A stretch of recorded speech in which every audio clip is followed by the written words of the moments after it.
All three of you fellas wear these Band-Aids? Officer Fallon asked Judd. Judd nodded. Working on Tyrone, we were always nicking our fingers, he said. So I bought a box of Band-Aids, and we all keep a few in our pocket. Officer Fallon glanced at the duffel bag.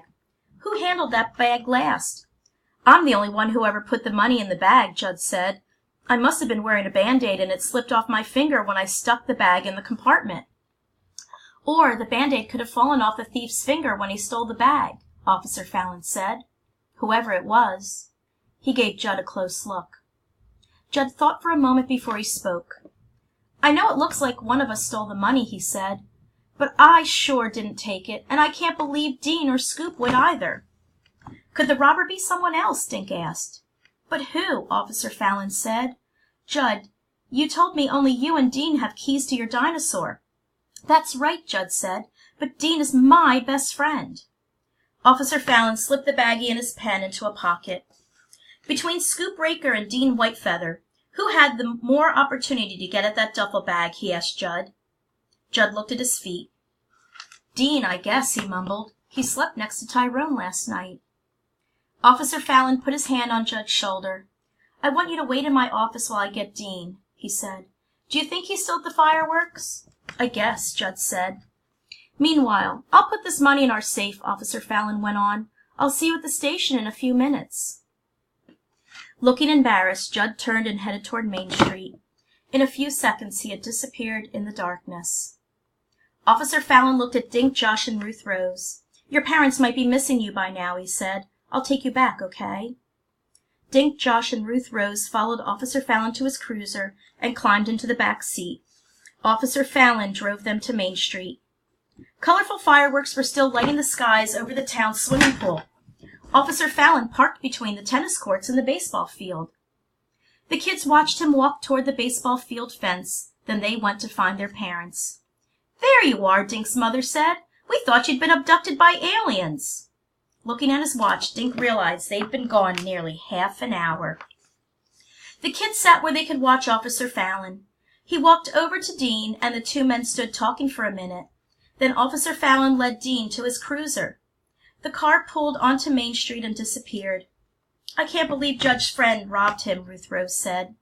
Josh lay back on the grass. I wonder what will happen to Tyrone now, he said. I guess Judd and Scoop will hire someone to take Dean's place, Dink said.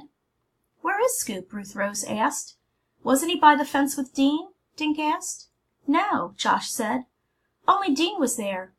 Maybe Scoop went back to the hotel. He said he didn't get much sleep last night because of the storm.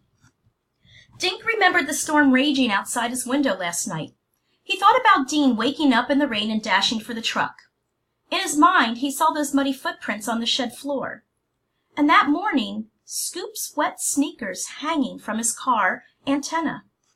Guys, I think everyone's wrong about Dean, Dink said suddenly.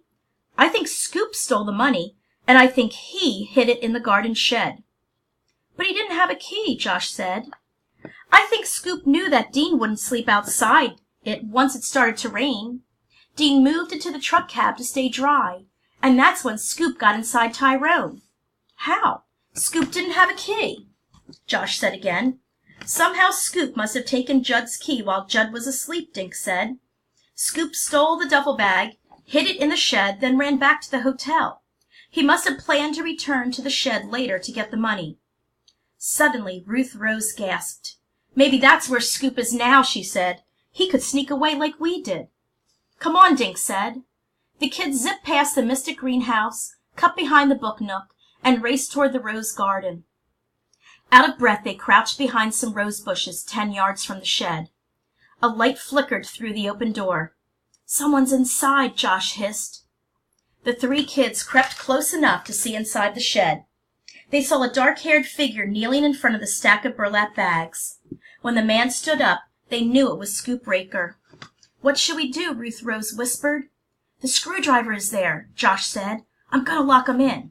No, Dink said. Let's go get Officer Fallon. Josh shook his head. Not enough time. When Scoop doesn't find the money, he'll take off. He started to crawl through the rose bushes toward the shed. Ouch, he yelled. What happened? Whispered Ruth Rose. Darn thorns, Josh whispered back. Suddenly Scoop burst out of the shed. He turned his flashlight beam on Josh. Before anyone else could react, Scoop had grabbed Josh by the arm. "Okay, kid, what did you do with the money?" he demanded. "You leave him alone!" Ruth Rose cried as she and Dink sprinted to Josh's side. "Yes, leave him alone," a deeper voice said. Officer Fallon and Dean stepped out from behind the shed.